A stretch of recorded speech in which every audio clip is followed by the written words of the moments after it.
welcome back to Raised by Giants, where we talk all things spirituality. I'm Ryder Lee.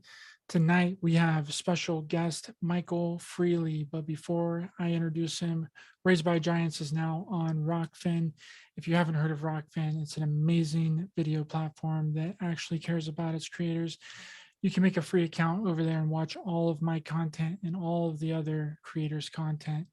But what you really want to do is sign up for a premium Rokfin account, which is far less than a YouTube premium account, which is only $10 a month. And you'll not only get my premium uncensored content when it gets released, but you'll get all of the other content creators' premium content as well. Check the link in the description to sign up for the video streaming platform Rokfin. Also, if you would like to make a donation to help the channel grow and produce more content, you can donate on PayPal or buy me a coffee to help support my work. It is 100% completely optional and is the only alternative other than monetizing. And we all know what happens to channels like this when monetization gets involved. So if you can donate, I'd very much appreciate it. No donation is too small. And thanks to everyone that's donated so far. No matter how big or small, I still appreciate you all a lot. Very generous people in this community. Check the links in the description for donation options. Thank you. So without further ado, introducing tonight's guest, Michael Feeley. He is a former UK police officer and now ancient code breaker and spiritual life coach who has authored 7 paperback books with others currently in writing and several ebooks on various esoteric subjects, and is also a public and international conference speaker and global radio contributor. Michael is a multiple paranormal and UFO experiencer and has personally witnessed dimensional portals opening up before him, admitting unorthodox craft and numerous UFO sightings day and night, and has seen an ET being face-to-face amongst many other personal close encounters of the third and other kind. Hello and welcome to the show, Michael. Thanks so much for coming on. I really appreciate you. I'm excited to speak with you here tonight. How are you doing? I'm very well, thank you. Thanks for having me here, and thank you. Lovely background you have there. Really like that universal thing. It makes me feel like I'm going home. But thank you. Yeah, it's just a tapestry actually that I hung up there, but I think it works pretty well. I've been using it for a while. But like I said, I appreciate you coming on. Well, where I thought we would start this off with is, kind of how your journey began, because from my understanding, your experiences started when you were on the police force in the UK, correct? That is correct, yes. It was a 30-year career that I entered into, and I got to year 17, and I had no idea what was about to come, really, in that 17th year. Excuse me. And probably around about 2006, 2007, I began to start seeing, should we say, unorthodox things in the sky. And on night duty, I would see wormholes opening up in the sky and seeing craft coming out of them. That wormhole would then dissipate and the craft would continue across the sky. There'd be several incidents where I was involved in a potential landing because of the way it felt. Some of the things the calls that we were receiving about silhouettes and intruders in back gardens, street lighting going out, manhole covers, which are the big circular metal covers that cover holes in the ground, the underground electricity of the ground. They were being literally shot up in the air with underground explosions, and there'd been 9 explosions that particular night. I'd seen 2 parallel traveling shooting stars, which, as far as I'm concerned, you don't normally get 2 shooting stars traveling alongside each other. And there was some kind of landing that evening. And as a result of that, when I came back home, all of my emails were stolen, copied and put back.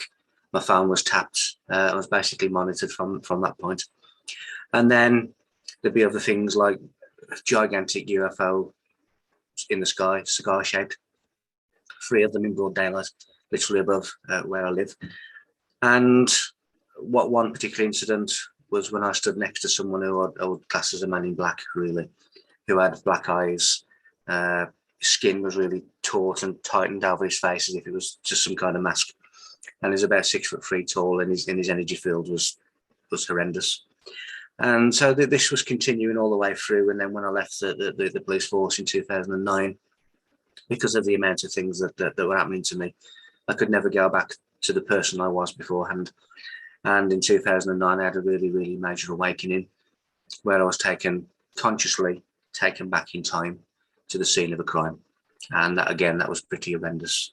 And I couldn't actually sleep with the bedroom light off for 6 months after this particular incident. So it was really, really a harsh reality to be awoken into. But having said that, once it had happened, then it began to get a little bit more pleasurable with, seeing other things, seeing see-through spheres in my room with advanced technology inside them, having sort of telepathic communications with things not of this world, being invited to certain places. And for anyone who's seen the movie Close Encounters of the Third Kind, when the cast are being sort of invited to the mountain, that's happened to me and several friends, where we were invited to a set of stone monoliths about an hour away from where we live, and that was to open some kind of gateway. So it was an interesting journey.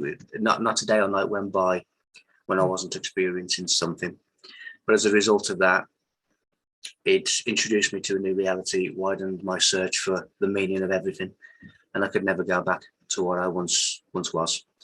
So without emotion, which was very, very strange because I was absolutely married to my career, without emotion, I just resigned at year 17 or 30. I had no particular direction in mind. I had nothing in particular to go to. But I just did it on a feeling.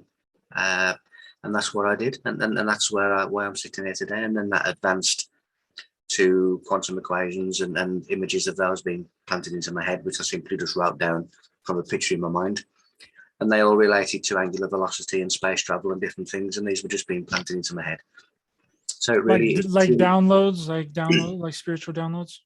Yeah. I'd get literally a quantum equation, sometimes a very complicated one. And from the image that was still in my mind, I would write it down. They also had genetic images as well. And it was all to do with the repair of DNA that was just planted into my head. And again, I just drew it from a picture in my mind. And so it got very, very interesting in terms of the advancement of how the communications were beginning to happen. In addition to this, of course, I was getting lots and lots of downloads about the ancient world and what the pyramids mean and what Stonehenge is and how they're all connected to other planetary monuments, but also how they're also connected mathematically to monuments and monoliths that are on other planets of the solar system, and how each of them mathematically were marking not only their own precise location, but the location of other monuments as well. So the face on Mars, in its longitude and latitude coordinates, was telling you exactly how to find Stonehenge in the UK. The Great Pyramid was telling you how to find the five-sided pyramid on Cydonia. And you had all of this correlation, which was really a mathematical satellite navigation system. And all of these downloads were coming because I was simply bypassing the five sense consciousness and bypassing physicality and accessing the universal library, which the Egyptians called the Hall of Records and spiritual people called the Akashic Records. But nevertheless, it's a library from which we can access all of this wonderful and sacred universal knowledge. It's very interesting because a lot of people, well, not a lot of people, but some people, when they have their contact experiences, they seem to get these kinds of downloads in binary code. I don't know if I'm sure you're familiar with the Rendlesham Forest incident with Jim Pennison putting his hand on the pyramid-shaped craft, and he's getting all of these codes, and he kept repeating these codes, and then it was deciphered later on. But before we get any deeper, I wanted to go to this portal thing, because I don't know if you saw, but in New Zealand there was some kind of portal that was opening up over New Zealand. I actually have on a screen share. I'll show it to you and see if it was something similar. Can you see the screen? Oh yes. Like I don't know if this is something kind of similar to what you saw or not. It's in a video format, but it was the same color, but it was more serpent shaped, long, but it was the exact same color. But if you imagine that was actually stretched out across the sky as if it was a serpent, that's exactly what it looked like. But it was the exact same color as that, and the sky was pretty much the same, but it probably a bit lower in the sky than that. But yes, same color, but it was long, and that's pretty much what it looked like. And if you imagine that, and then at what would be the center white part there, that would have been the end of what I saw, and a craft come out of the end of it.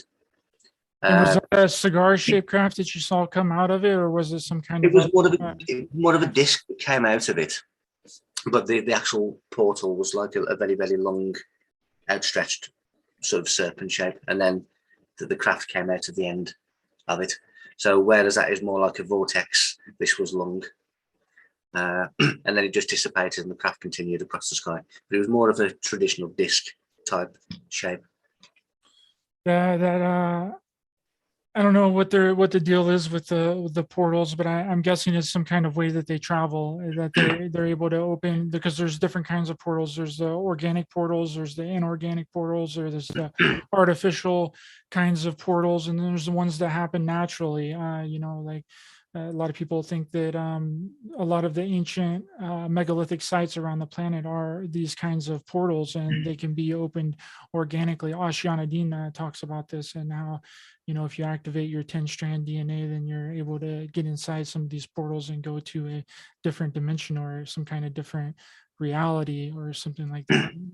The ancient sites are portals because they're markers upon intersections of magnetic energy, ley lines or dragon lines. And Stonehenge is a portal, the Great Pyramid is a portal. There's Earth-to-Earth portals, there's Earth to other planets portals. There's all kinds of things that are happening in terms of entering another dimension, which is really, should we say, a grouping of energy that is based upon units of sound, because the whole of the universe is created by sound. In the beginning was the word, which is sound, and everything is a convert of sound. So when you see hieroglyphs, Nazca lines, crop circles, beautiful snowflakes, that is geometry, it is sound frozen, which gives these beautiful shapes. So there's lots and lots of different frequency portals that they are traveling through. And 5 men disappeared from the centre of Stonehenge in 1971, having gone through a portal, never to be seen again. So these things are real, and they do give access to different places. Do you think that's what the Bermuda Triangle is? And then there's also all kinds of different spots around the United States. There's the Alaskan Triangle. There's the Great Lakes Triangle, where a lot of ships and people tend to kind of go missing. Do you think that they're kind of slipping into a different reality or a different portal, and that's why they're never found? Yes, in an average day, people will, without knowing, slip into different parallels or slip into different, so we say, dimensions, because they are so close, they are so parallel, they're so intersecting. And I've done it. I've found myself in other places and come back. I've seen ghosts who are looking at me, because sometimes in what is known as a pseudo appearance, we can drift into another parallel existence and we can become the ghosts to that reality. And then we drift back and don't even know, because everything is very, very close. And as I say, dimensions are really units of sound in a geometric form. But within those dimensions, within those octave dimensions, you have 2 timelines in each dimension.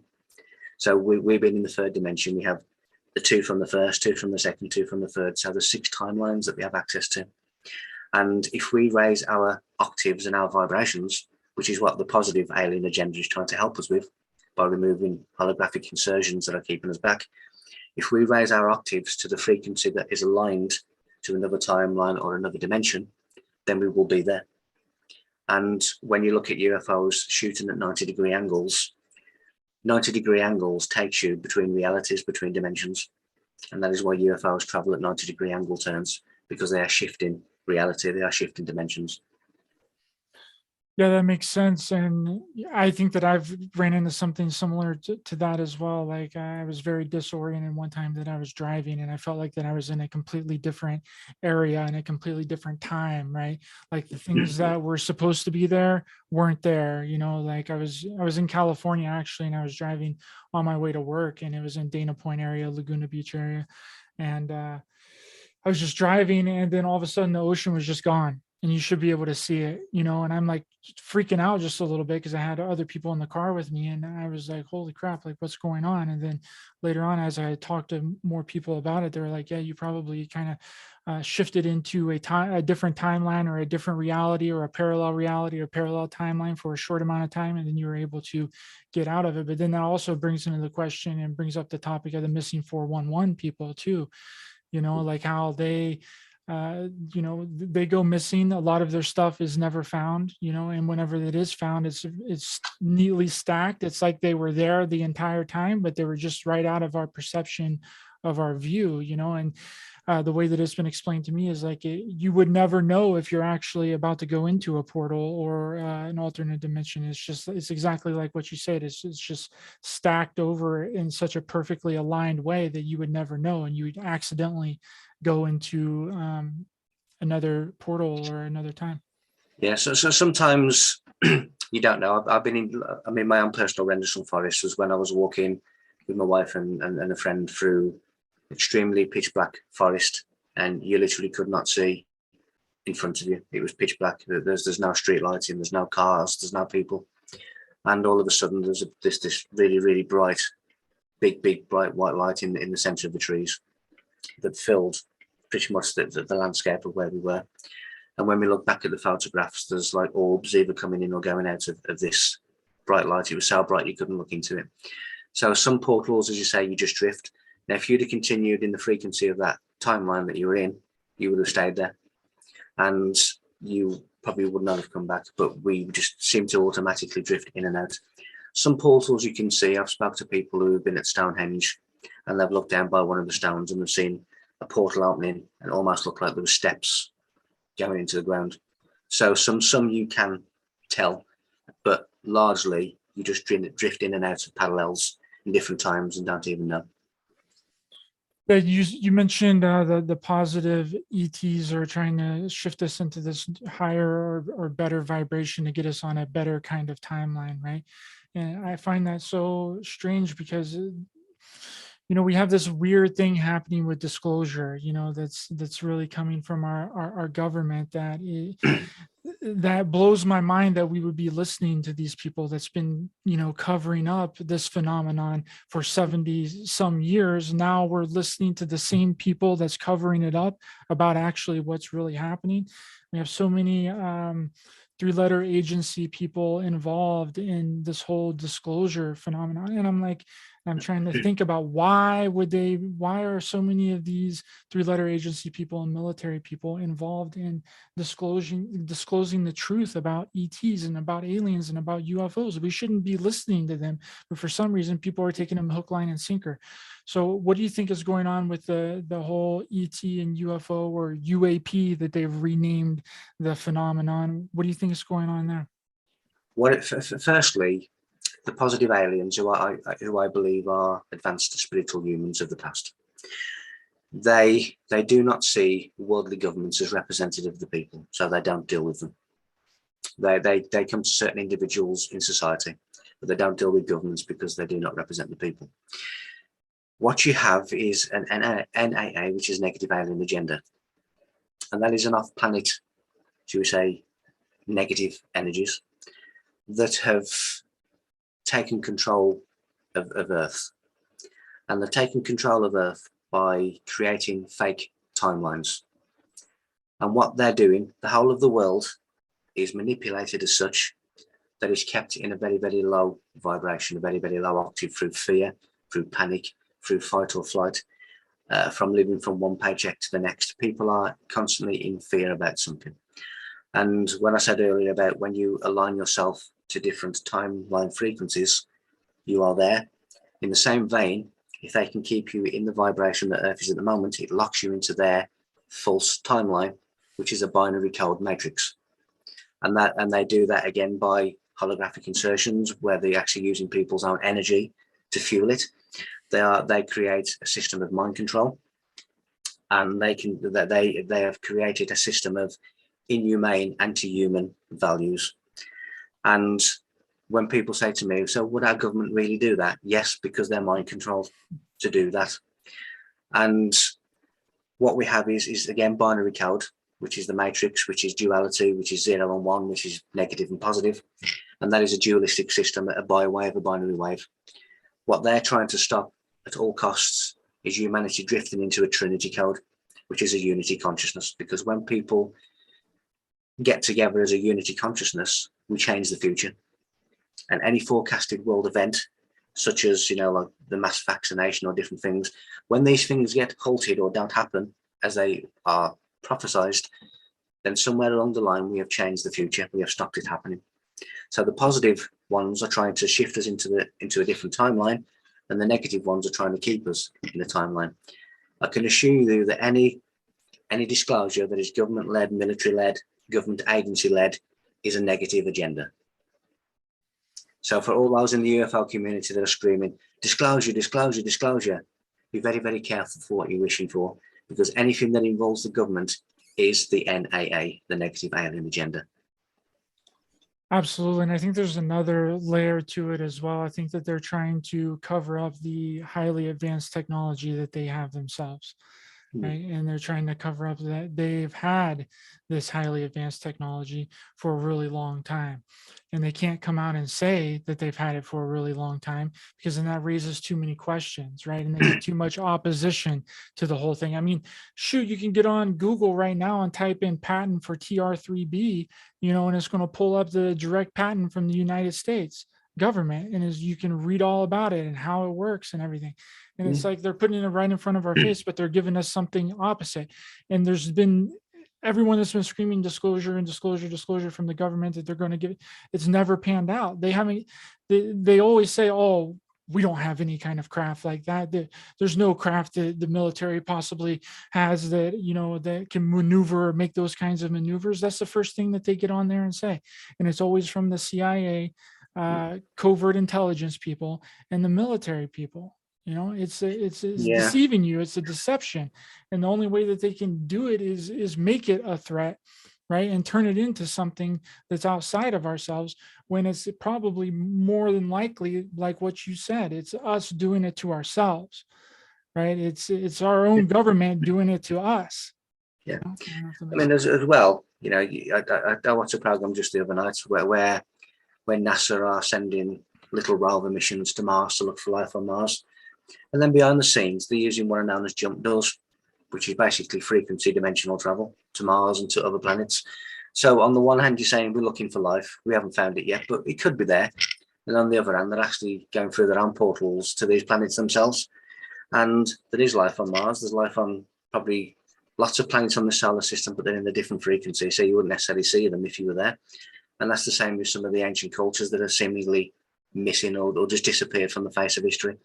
They advanced to such a level that they're on a different frequency, they're on a different timeline, and we can't necessarily see them. And again, that comes to the 411 incidents as well. There's all of these technologies that they know of, that they have, that they are in possession of. And I have close friends who know people who've worked on UFO technology. And where does that come from? UFOs. So they will tell you anything. History is a lie. Your belief systems are a lie. Your education is a lie. Your reality is a lie. It's a false reality. So why would they now all of a sudden start telling you the truth about, we don't know it, about any of this stuff? When you are a known and proven liar, don't be surprised when you get lied to. Over and over and over again, and people keep falling for it. You brought up something really interesting that I want to really get into a conversation with you about, because you brought up the whole duality and polarity thing that we're experiencing here in this reality. And I think that's what the entire Bible was all about, was describing this duality and polarity that we that we have to deal with here in this physical 3D reality, and I did a whole video about this titled Sex Gating, the Allegorical and Symbolical Nature of the Bible. But, it's like people have been taking Christianity and these Abrahamic religions so literal, when they're not meant to be taken literal, right? They're it's hidden, it's in code, it's an allegory, it's a metaphor.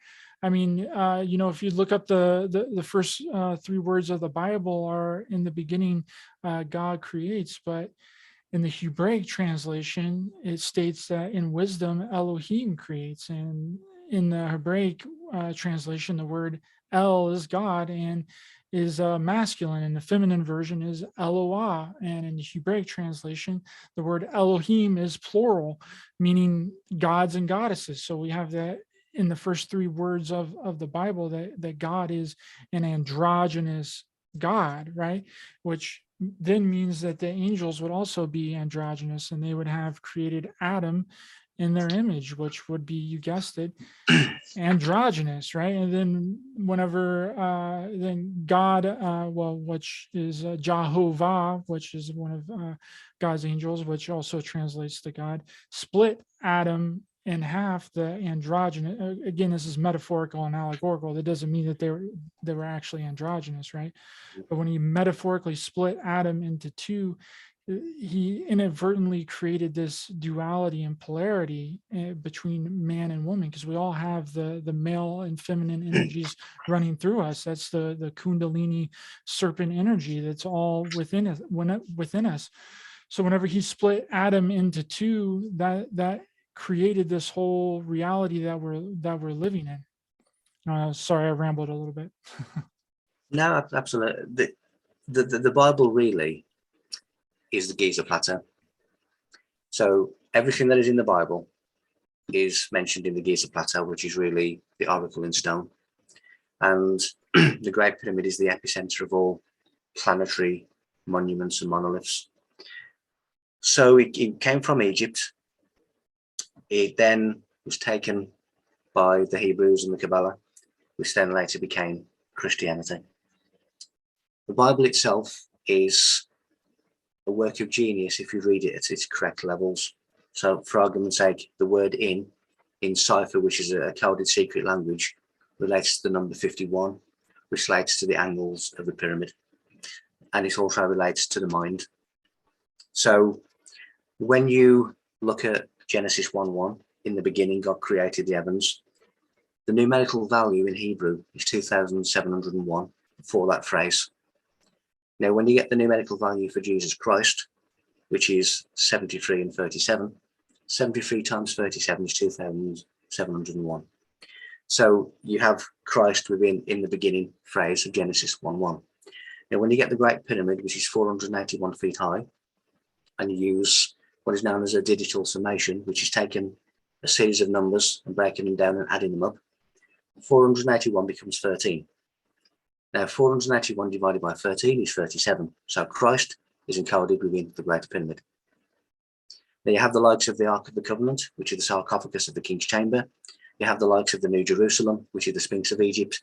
When you do the diameters of the Sphinx, it relates to the perimeter of the New Jerusalem, which is heaven on earth. Noah's Ark is the Great Pyramid, and Noah relates to the completion of the 7 chapters. Adam and Eve, again, is a metaphor.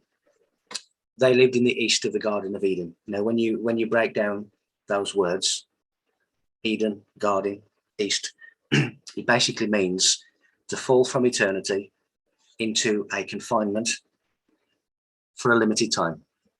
So in other words, it is the fall from a celestial to a terrestrial place, where we come into this third dimension for a limited time to experience, or for creation to experience itself. So by virtue of being here in the third dimension, we have all fallen. It is a sacrifice. And when you look at Adam, it is Aleph Dam, which is the blood of the ox. And the ox is a sacrifice.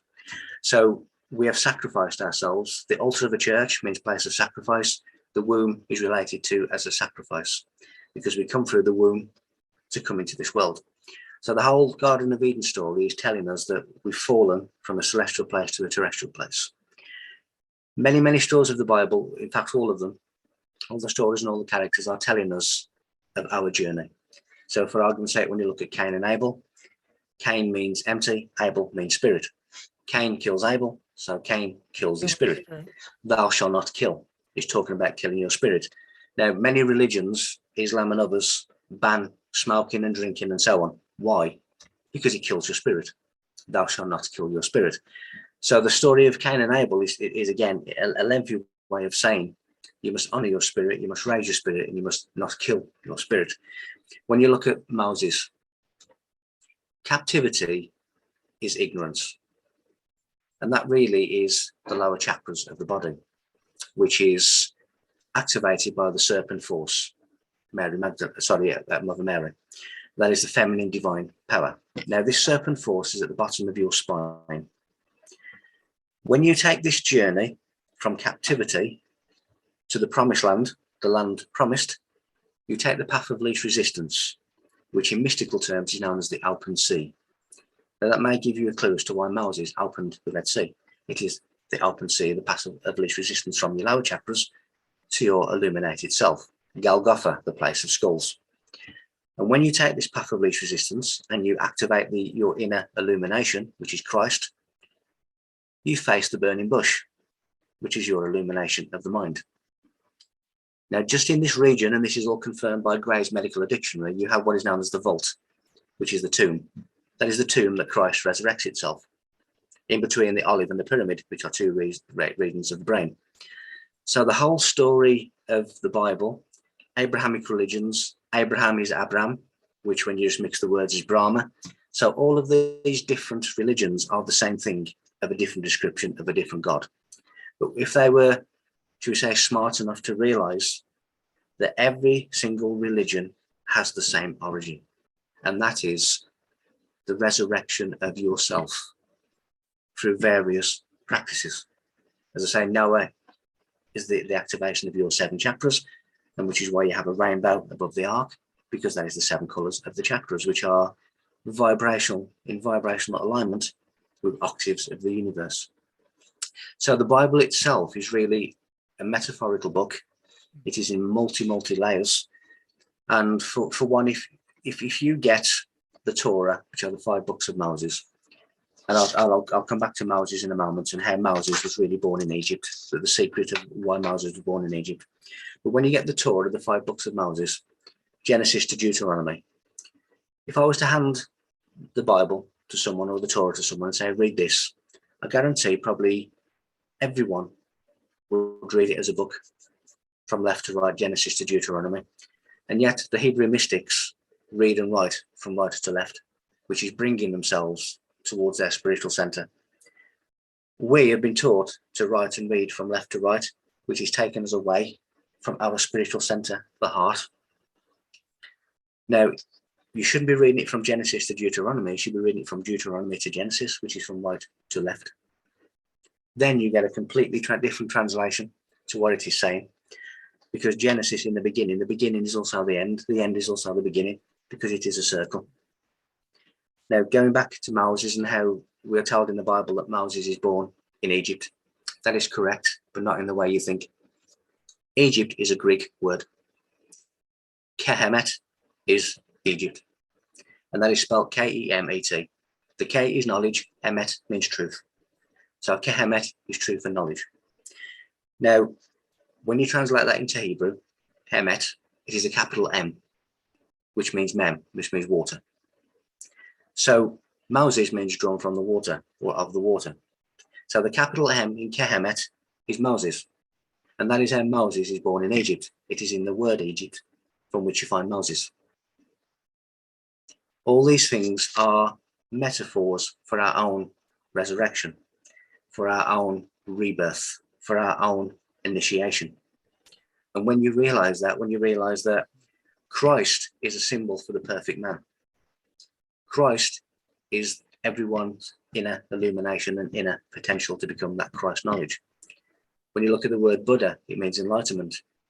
Why does Buddha have a lotus leaf of 1,000 petals? Because in spiritual science, the number 1,000 relates to the conqueror, which is the master of self. And the word self contains El, which is God.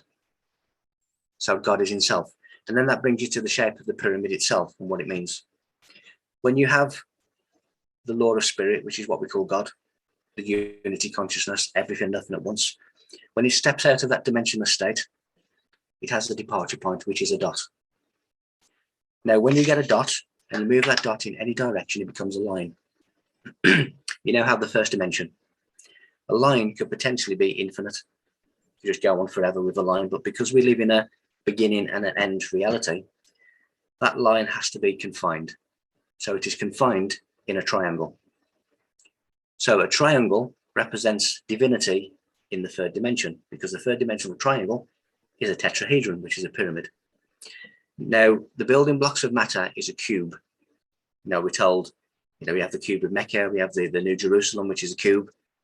The building blocks of matter is a cube. And by a hypercube, you can go between dimensions, which is a cube within a cube. But the building blocks of matter, material world, is a cube. Now, when you shave off the top 4 corners of a cube, inside it, you reveal a pyramid in geometric shape. So what a pyramid represents, and this solves a mystery once and for all, what a pyramid is divinity within matter. So those who have found their own divine self within the material world are represented by the pyramid. It is divinity within matter. Now, the ancient races that built these monuments, who were the elongated skull race, because they needed greater brain capacity to have greater spiritual capability, were the sons of God, which then can bring you into hell and we can bring you into other things. But it wasn't the son of God, it was the sons of God. And they operated on the 7th plane of consciousness, which is the God state. They were the gods walking on earth. That is what the Bible is talking about, the sons of God. And they were able to build these monuments through sound, by levitating bricks, by creating laser beams by sound, which were cutting the bricks.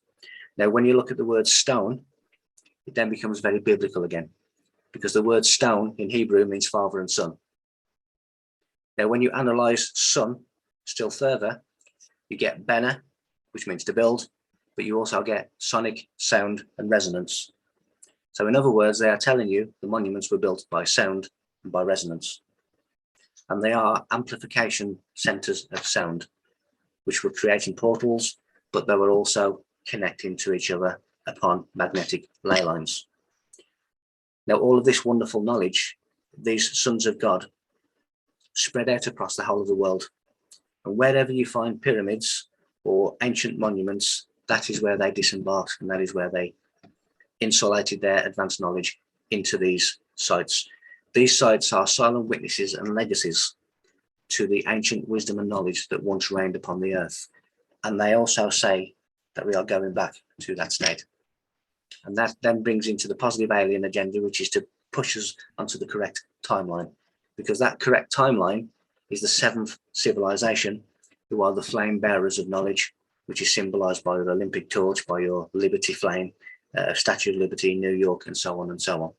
And that was set and that was timed in our year to begin in 2001, which was the 17th 360-year cycle of the Egyptian star code system. And based on that Egyptian star code system, I have dated the Great Pyramid as 73,440 years of age. And that knowledge has been insulated for all that time to be re-emerged now in our generation. So that is what the pyramid is. That is what the Bible is. The Bible is really the Egyptian ethos written in stone. And all the biblical stories, all the biblical characters are teaching us how to resurrect ourselves. I have to agree with you 100% on the Bible for sure. And it's interesting. You brought up a lot there that I kind of wanted to comment on, was that I 100% believe that we are a fallen race. We are the fallen beings. That is us. And you mentioned the different dimensions in there, and in esotericism, there exist 7 fundamental dimensions, right? And in the Kabbalah, the Garden of Eden was said to reside in the 4th dimension, which is the dimension of thought and energy. And whenever Adam and Eve partaked in the tree of knowledge, which the tree of knowledge and the tree of life are just symbolizing that duality once again, they were brought into this 3D physical world, right? And into suffering and pain, right? And also wanted to comment on the Trinity that you were bringing up too, because there's all of these religious trinities that are out there. And Christianity is the Father, Son, Holy Spirit. Jewish is Cathar, Chokmah, Bana. Hindu is Brahma, Vishnu, and Shiva. And Egyptian is Osiris, Horus, and Isis. And to me, it's all depicting the exact same thing, right? And is when man and woman come together. you are God. It's the unity of three, the three expressed as one together, right? In order to create, the one has to divide itself into two. And then you see, the separation here in this 3D world, how we've been separated and cut off from each other here in this 3D physical reality, because we used to be one, but we're not anymore. We used to have that divine direct connection with God, but it's been split whenever we fell into this 3D reality. I don't know if that makes sense. Yeah, you see, when creation really is seen as a tree. That then can take us into tree meaning true. You can go into Druidism, which means knower of oak trees, which is a sacred tree. But creation is the tree of life, of good and evil. Now, the good and evil part is duality. So the same tree has a positive side, has a negative side. So creation is the tree, and the knowledge of good and evil is duality, which is really the comparison that we need to have this reality. Now, when you unify your two opposites, which is what we're trying to do with physical marriage, we're trying to fix the longing to return to unity. But when you unify both sides of the tree, that is symbolized by the fruit of the tree, which is the apple in the case of the Bible. So when you become unified, your two opposites become unified in the tree, you then become worthy to again eat from the fruit, from the apple. So when you see the bite out of the Apple Corporation logo, that is telling you of this sacred information of unification of your duality, your two polarities. That is when you are, shall we say, permitted to again eat from the tree of good and evil. Now, evil is just the reverse of life or live. So evil really is the opposite polarity to eternity, which is death. And when we come into this world, again, the Garden of Eden, we are here for a limited time in the GAN, in the confinement, in the body. That is what is happening with comfort to a limited time. Now, when you look at the fourth dimension and time, according to Einstein, the fourth dimension is time. So because we operate within time, we're already in the fourth dimension. All of these different things are telling us now duality really is a comparable system. We have to have a comparison in order to exist in this reality of ours. Because without those comparisons, we can never measure how far we've progressed. If I was to say to you, how do you feel today? And you say, I feel absolutely wonderful. Well, how do you know? Because at some point you felt really grotty and really ill, and you have to have a comparison to have a concept of this reality. But when you look at the likes of the High of Horus and the symbol of the High of Horus, it is not only talking about the pineal gland, but it's also talking about how to escape a five sense consciousness, because each part of the eye represents a different sense, different one of our five senses.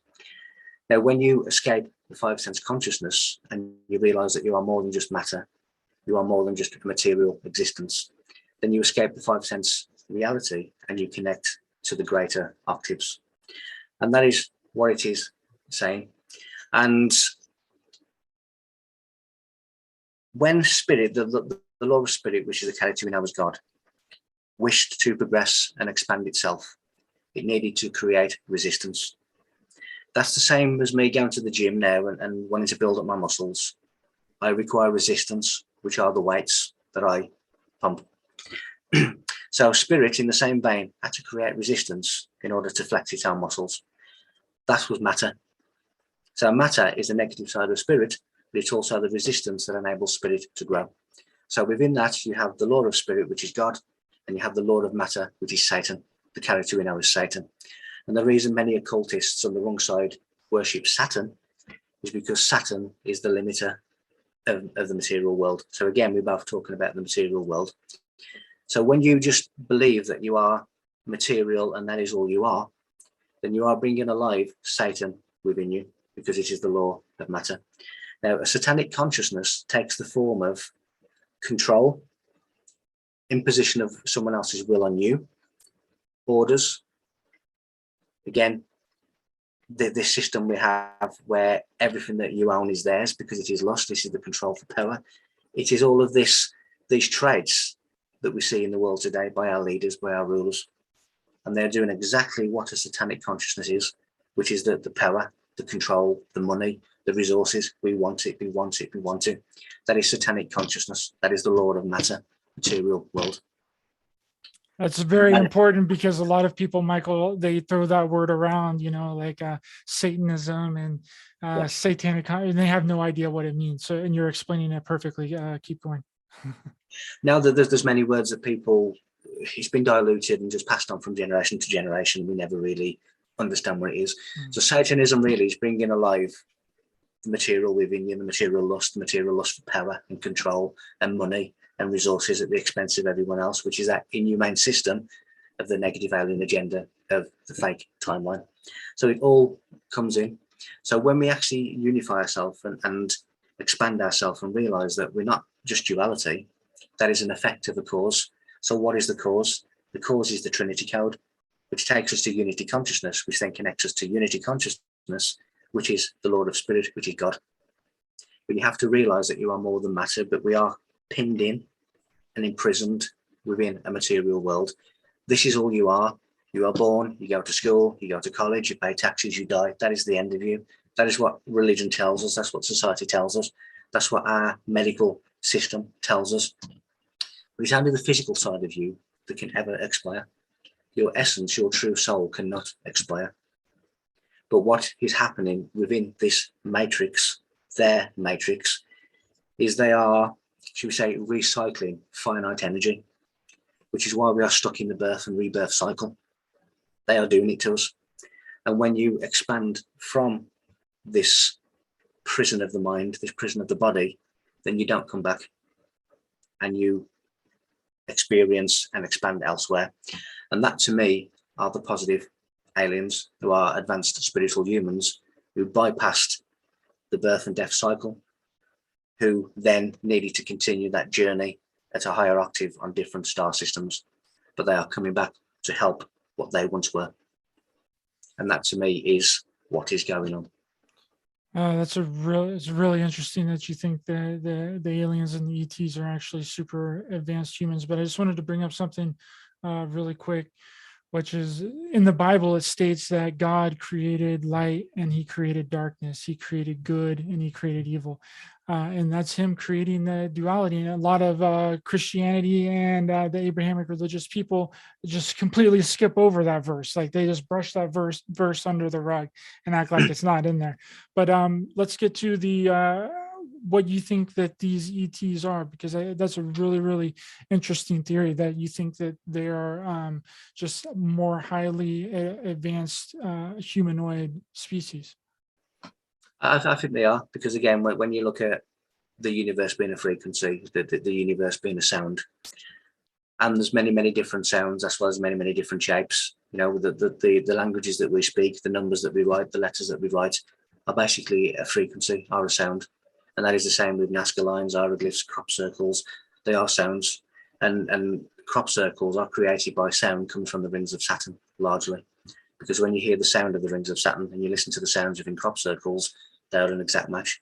Now, within 1 hour and 29 minutes, you can get from Saturn by sound to Avebury in Wiltshire. And why are 99% of crop circles around Stonehenge? Because in the planisphere, where each monument represents a different planet, Stonehenge represents Saturn.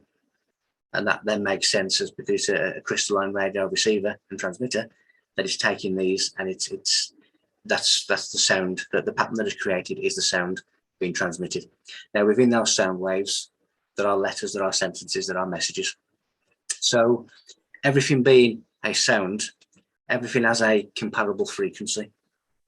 And a lot of people come to Earth, including me, thinking I don't belong here. This doesn't make sense.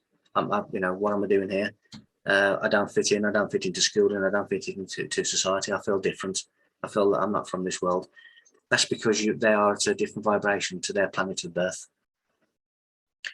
And when you have an incompatible frequency, you can feel it.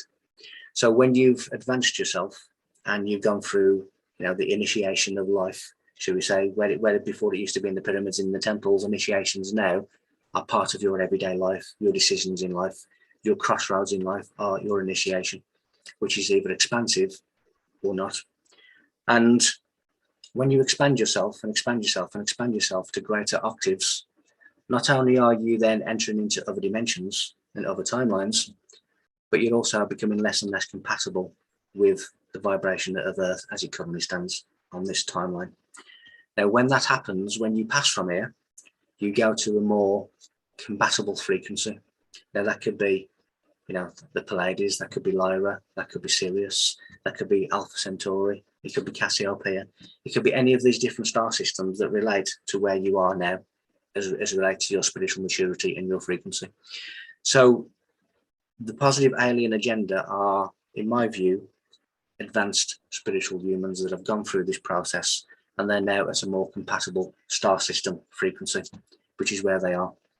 And when you go back to Rendlesham Forest and you talk about the binary code, when it was touched, there was all of these images. When it was deciphered, one of them was the evaluation of humanity. That is what some of the binary code said, so that they're coming back to evaluate us, to see how far we progressed, etc. Binary code is also duality, and you have all this kind of tablets with this kind of writing hidden in the Great Pyramid, and there are various doorways in the Great Pyramid that you can't see, but if you use the correct word in the correct frequency, in the correct time, which is either 7 or divisible by 7, there are rocks that slide open to reveal stairways, and some of them are 980 feet down into the ground. And each of the rooms that are also sealed by doors you can't see contain the whole history of Earth and the history of humankind, and also has lots and lots of alien technology in there as well. And they have tablets of writing that tell you about the writers. So when you are at a greater capacity and frequency than Earth, you will then go somewhere else to continue on your journey. And I think some of them are coming back to help us. And that, for me, is the positive side. And that is, to say, the removal of holographic insertions, that is helping humanity to raise itself, to shift its timeline. And that is what is happening. Of course, you have the negative agenda, which is trying to pin us and lock us into the grid, the matrix, which is also symbolized by binary code. Have you done research into the Romanian Sphinx that Peter Moon wrote those books about Radu Cinnabar, how they got into the underneath the Romanian Sphinx, and they found all of these huge megalithic structures, and they had like a highly advanced technology in there where someone could put their handprint on, or put their thumbprint on, and then it revealed like all kinds of different things about our history. It had like a record of like all of our history, and then it also had like genetic crossbreeding representations too, on like a holographic screen of like what certain humans would look like mixed with certain other different species and all that. Have you researched into that? Yeah, it's again, it's the same. It's the same group of advanced races that have insulated this information, this technology, and they're spread out across the world. So it is the same. It basically mimics. So the Sphinx of Egypt is the same. The Sphinx of Egypt is really the riddle of the Sphinx is man, but it is telling you again how to elevate yourself through sound. So when you look at the face on Mars, for instance, and you have the mathematics of the face on Mars, and you overlay that with the Sphinx of Egypt, it's a mathematical exact match. So we have all of the, not only on our planet, but also on Mars and in different places as well.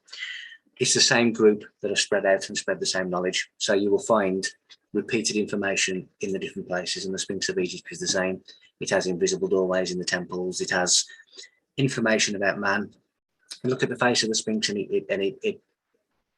it correlates to the triquetra, which is talking about the number 3 and the sonics. Your root note, your intervals, your thirds and your fifth notes. And it's telling you about sound. It's telling you about how to raise yourself. And how it expresses this is in another riddle, which is 1 becomes 2, 2 becomes 3, and the third becomes 1 as the fourth. That is talking about notes, musical notes. Because when you hit a certain frequency, You are opening portals, and you are going somewhere else, and you are elevating yourself. Now, as I say, in 1971, in the inner circle of Stonehenge, there was 5 men, campfire and tents in the centre of Stonehenge in August 1971. A police officer and a farmer were walking towards them. They documented seeing a flash of light, they heard screams, and the 5 men disappeared and have never been seen again. Their campfire was still burning and their tents were still there. They went through a portal and disappeared. I took a group a couple of years ago before lockdown to Stonehenge, and it was a small group too. We went into the inner circle of Stonehenge, and my co-host on the day just went into a trance, walked even further into the centre of Stonehenge in a trance, and she says to this day, I don't remember what I was doing. And she began to use harmonics of her voice, different harmonics from her voice that she had no conscious awareness of. But as she was doing it, every stone of Stonehenge began to vibrate in a circle. These are sonic buildings. And as I say, because they're on magnetic lines, magnetic energy, which are ley lines, which are where the tectonic plates open and get magnetic energy, there are certain crossovers and intersections that are even powerful concentration of magnetic energy. They were marked by domes. So wherever you see domes around the world, your Washington, DC, your St. Paul's Cathedral in London, they mark portals, the cross sections of ley line energy. And the Knights Templars are the guardians of the grids, which is part of the sonic blueprint of creation, which is the Holy Grail. All of these things are marked out in floor plans. The round table of Arthur is the zodiac, or the zodiac landscape, where you mimic the stars on Earth. And you have, the round table of masonry, you have King Arthur's round table and all these different things. It is all marked for a reason. They are portals, they are magnetic energy, they are amplifications of sound. When I did a mathematical formula for the speed of reality, and I just did a mathematical formula for it, there was this one long number that kept popping up. It was 84.85, and then it was like pi. It was just a bit of a long series of numbers. Weeks later, when I was looking into the sonics of the Great Pyramid, the same number in the exact same sequence turned up in relation to their chord F or F sharp. F sharp opens portals, and there are Russian composers who have opened portals with the note F sharp. They are gateways to other places, and they are marked by domes. So I think Stonehenge originally had a dome because it marks a cross intersection of ley lines, which is a portal. Which then makes you think about the symbol of the cross that Jesus is crucified onto. It could be symbolized as a portal as well. But my question is okay, well, we know about the ley lines and how they harness the electromagnetic field of the earth. But I think that a lot of these ley lines and a lot of these things have been hijacked by the whatever you want to call them, dark side elites, whatever name you want to give them, the controllers and manipulators of our reality. They've been hijacked because a lot of these ley lines has monuments on them, or they have a military base really close to it or right on the ley line. So I think that they've done that on purpose. That's been a purposeful thing because they've known where the ley lines are.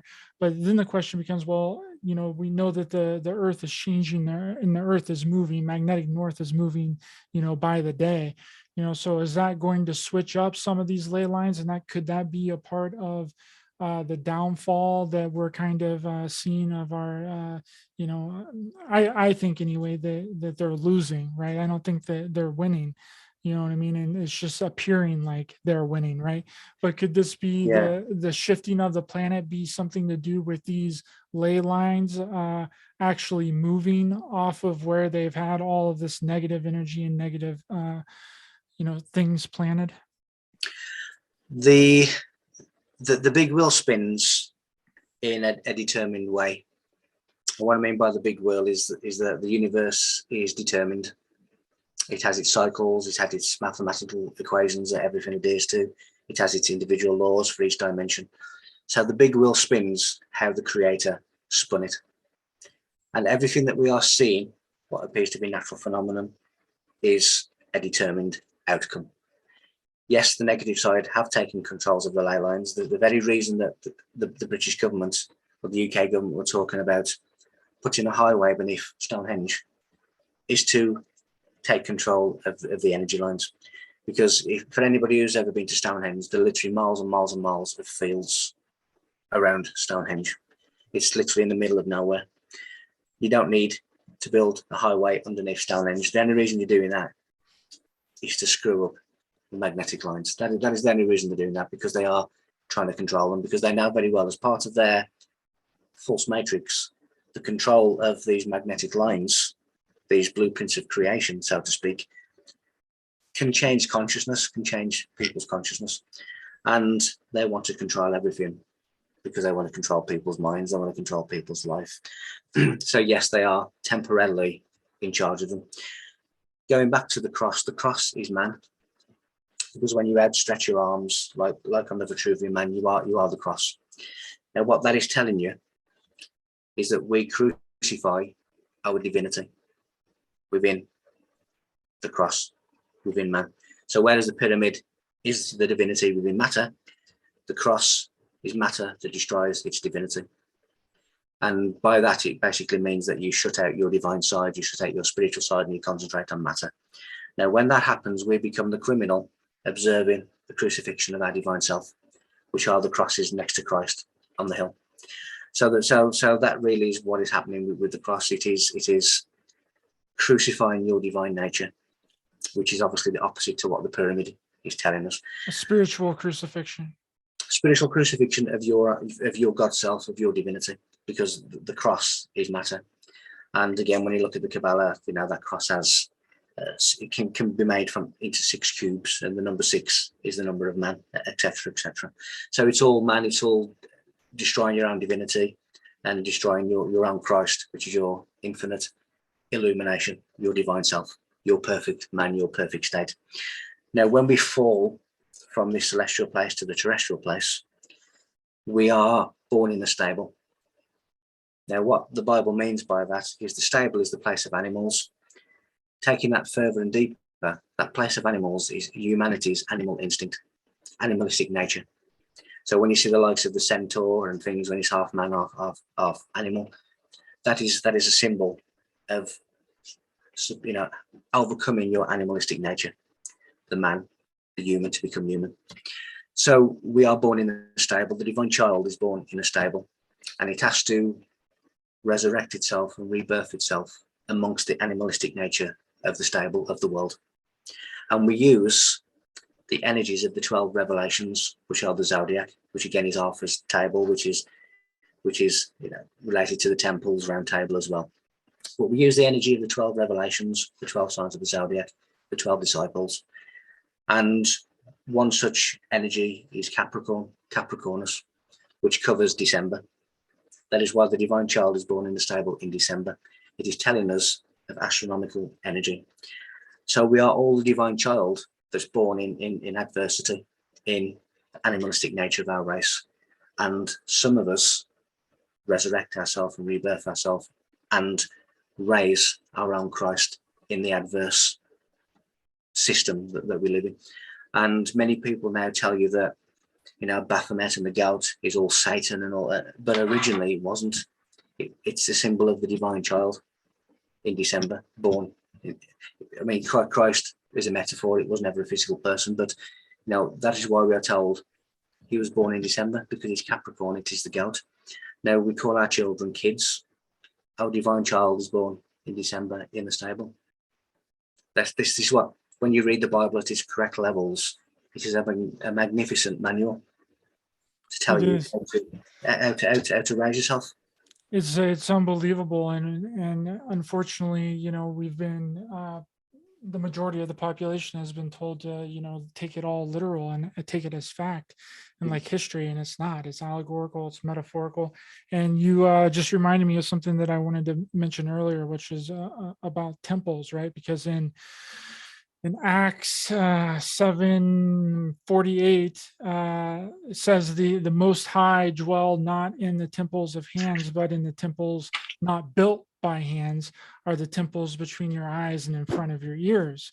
Right. So, right. It's the temples are called temples for a reason. So anytime that temples are brought up in the Bible, it's referring to the temples of the mind, not an actual physical, literal temple. Yep, and the key to the temple is your tongue, because it is vibrational keys that open the temple. And that is the key to the Masonic Lodge. That is the key to the temple. The temple is Golgotha or Galilee, the place of skull, or Jericho. That is what you're talking. And the walls of Jericho were brought down by sound.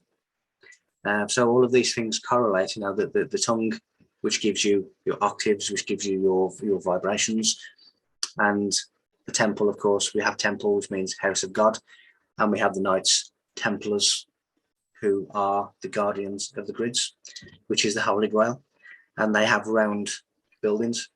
So everything always relates to the same thing, and even though you could be talking of multiple different civilizations and multiple of different religious books and multiple of different subjects, what I've found is that they can all be connected back to one place, and that one place is that we must know thyself, because the answer to the mystery is within the mystery, and we are the mystery. And if you want to understand the universe or the oceans or nature, then you have to understand yourself, because we really are the symbol of the mysteries, which is the pentagram, which is your Star of Bethlehem. Within the most famous religious song in the world, Hallelujah, the chorus is the pentagram. You can superimpose the 5 notes and whatever and make the pentagram within the chorus of Hallelujah. The pentagram is the ether and the 4 elements. The 4 elements are symbolized by the dragon, because it breathes fire, it flies through the air, it has scales which represent water, and its claws sticking to the ground. So you have the 4 elements symbolized by the dragon.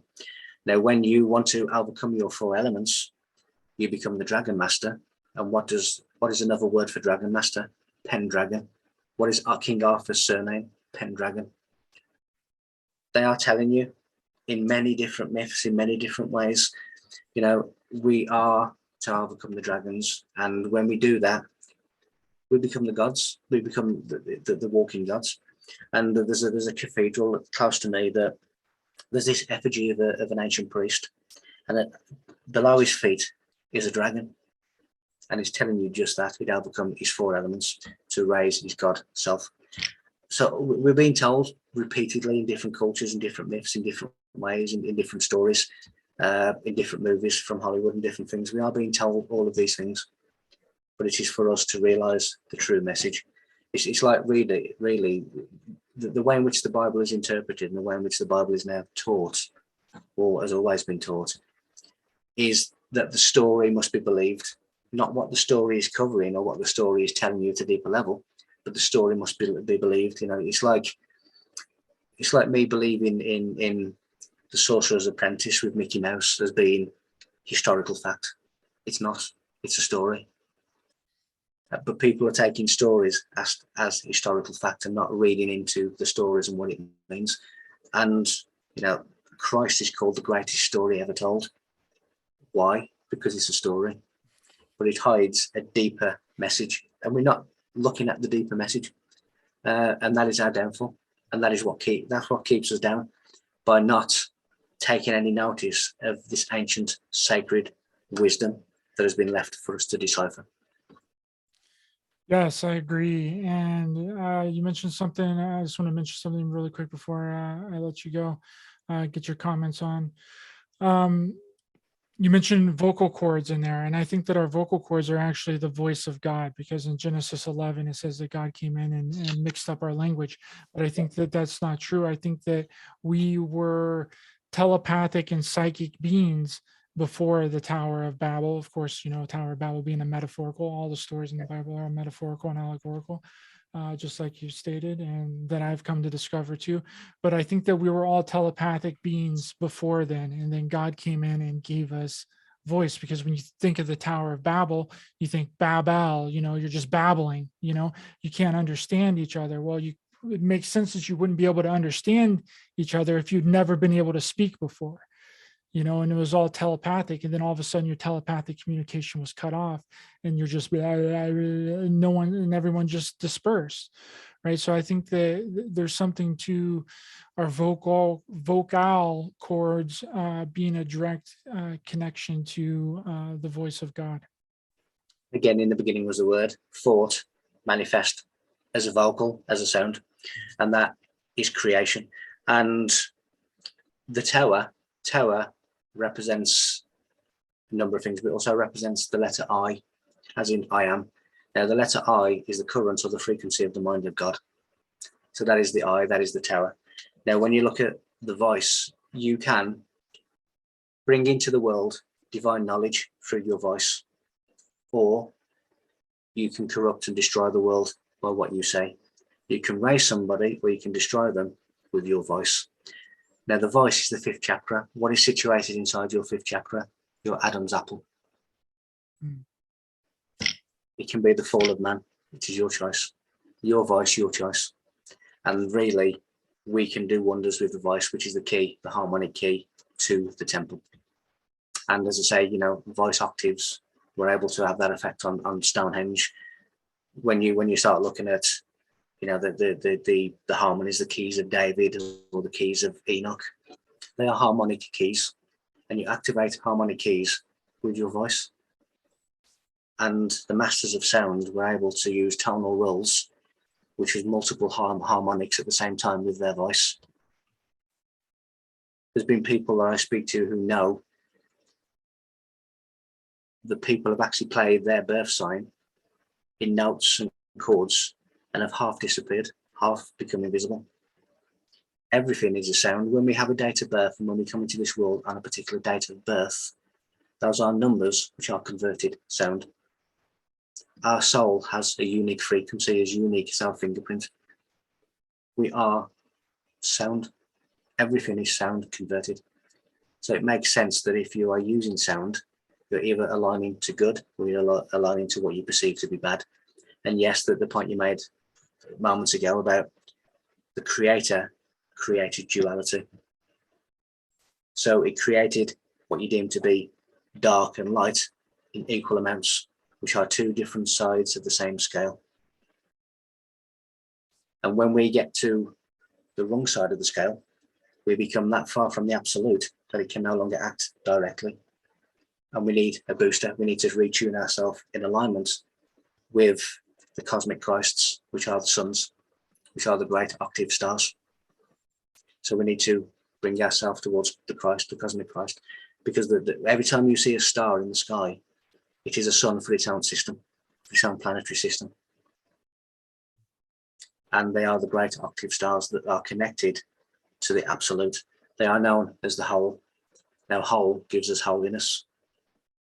All of these things are connected. It is talking about ourself, our potential to realign ourselves with the greater octaves of the universal creation.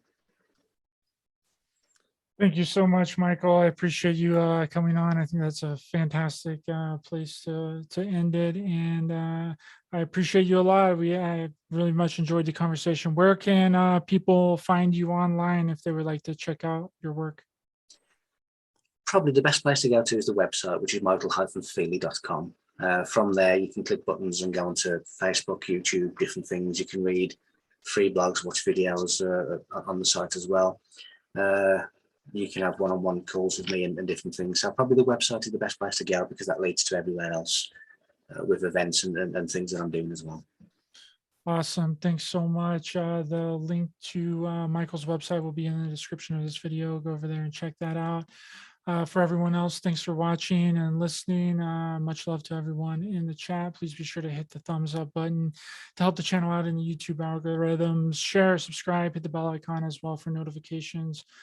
The link to my channel on Rokfin is in the description. Hit the sign up over there and hit the follow button. And I just released a Rokfin premium episode the other day.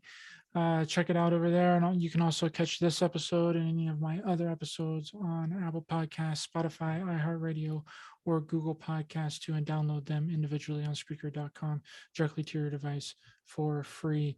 Again, thanks so much, Michael, for coming on and sharing your knowledge and wisdom with me and my viewers. I appreciate you a lot, brother. Thank you. Anytime, and thanks for having me. Thank you. And remember, we're not only in a spiritual war, but a war on humanity. Stay aware, stay alert, keep loving your heart for everyone, stay safe out there. And if you can see through the illusion, you are the solution. See you guys next time.